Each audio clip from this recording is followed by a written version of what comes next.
Hello বন্ধুরা, তোমরা সবাই কেমন আছো? আশা করি ভালো আছো, সুস্থ আছো। তো আমিও ভালো আছি। মৌসুমি অফিসিয়াল চ্যানেলে তোমাদের সবাইকে জানাই স্বাগত। তো স্বাগত জানিয়ে আজকে চলে এলাম একটা বাটা নিয়ে। তো দেখো আজকে আমি কি বাটা করব। তো এখানটায় দেখো এই যে ওলকপি আমাদের চাষ করেছিল তোমাদের দাদা ভাই। তো ওলকপি রান্না করেছি আর পাতাগুলোকে ফেলে দিইনি, পাতাগুলোকে বাটবো বলে দেখো একটু নুন দিয়ে আর জল দিয়ে একটু সেদ্ধ করে নিয়েছি। আর এখানটায় দেখো শুকনো লঙ্কা আর কালো জিরে একটু কড়ার মধ্যে টেলে নিয়েছি। আর শুকনো লঙ্কা আর কালো জিরেটা একটু আমি ভালো করে বেটে নেবো একটু নুন দিয়ে বাটলে তো মানে লঙ্কা বিশেষ করে লঙ্কাটা তাড়াতাড়ি মানে বাটা যায়, সুন্দর হয়। তো দেখো আমি এখন বাটছি।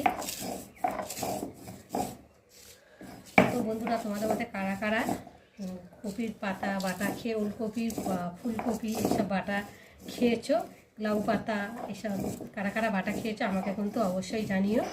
আমি তো করি, যখনই বাটাবুটি করি তোমাদের সাথে শেয়ার করি। তো দেখো লঙ্কা জিরেটাকে নুন দিয়ে ভালো করে একটু বেটে নিয়েছি। আর এই যে এখন কপির পাতাগুলোর সাথে অল্প অল্প করে বেটে নেব।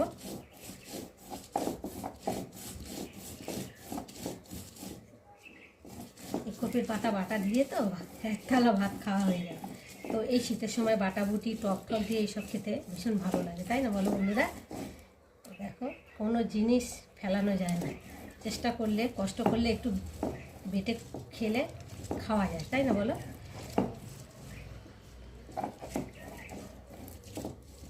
অল্প অল্প করে বেটে নিই, বাটাবুটিটাই কষ্ট।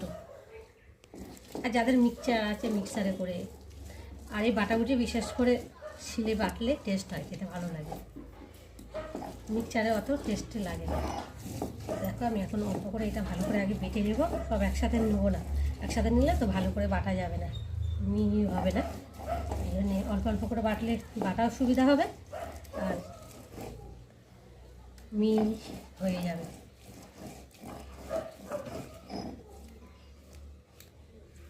একটু ভালো করে বেটে নেবো, নিয়ে তারপরে কড়ার মধ্যে সর্ষে তেল দেবো, দিয়ে একটু ভালো করে নেড়ে ঠেড়ে একটু নামিয়ে নেবো, যতক্ষণ না এর যে একটা জলভাব থাকে, জলভাব যে থাকে সেটা ভালো করে তেলের মধ্যে নেড়ে নিতে হবে। চলো বন্ধুরা দেখো আমি ভালো করে বেটে নিয়েছি সবগুলো। দেখো আর কতটা মিহি হয়েছে বেটে, দেখো। আর এখন আমি এই বাটাটা দিয়ে আর এখন আমি বাটির মতো করে তুলে নেব। গন্ধটা যা বেরিয়েছে, কালো জিরে আর শুকনো লঙ্কা, দারুণ লাগছে গন্ধটা। দেখো এখন আমি বাটি করে তুলে নিয়ে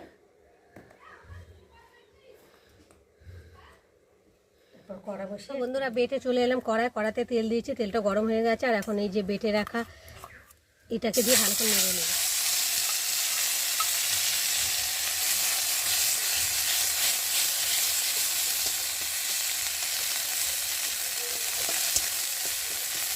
তো দেখো যতক্ষণ না জলটা শুকাবে, ছেড়ে ছেড়ে যাবে, ততক্ষণ আমি নাড়তেই থাকবো। তো দেখো নেড়ে নেড়ে দেখো জলটা শুকিয়ে গেছে আর তেলের উপরে এটা ভালো করে ভাজা ভাজাও হয়ে গেছে। দেখো তো দেখো নেড়ে বেশ ছাড় হয়ে গেছে, দেখতে পাচ্ছ। আর এবার ভাববে যে হয়ে গেছে। আর এখন আমি একটু চিনি দিয়ে দেবো, চিনিটা একটু ভালো করে মিশিয়ে নেবো, কেন চিনিটা একটু দিয়েছে তো একটু বলতে সময় লাগবে।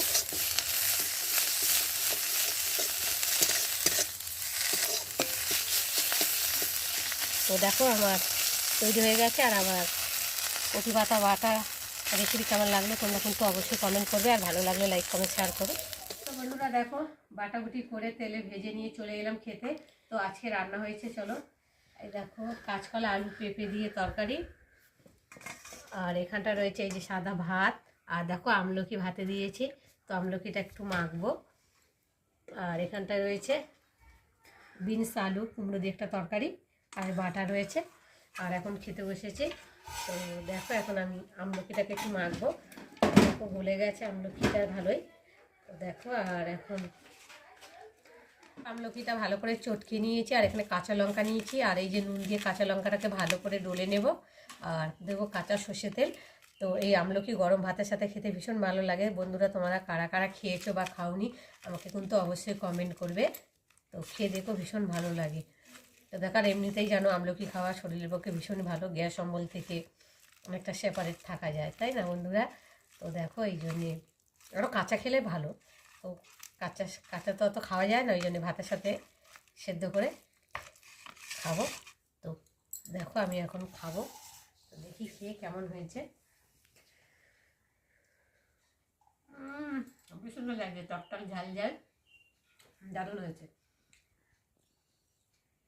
তো বন্ধুরা, আমি এখন খেয়ে নিই, আবার তোমাদের সাথে দেখা হবে, তখন তোমরা তোমাদের খেয়াল রেখো।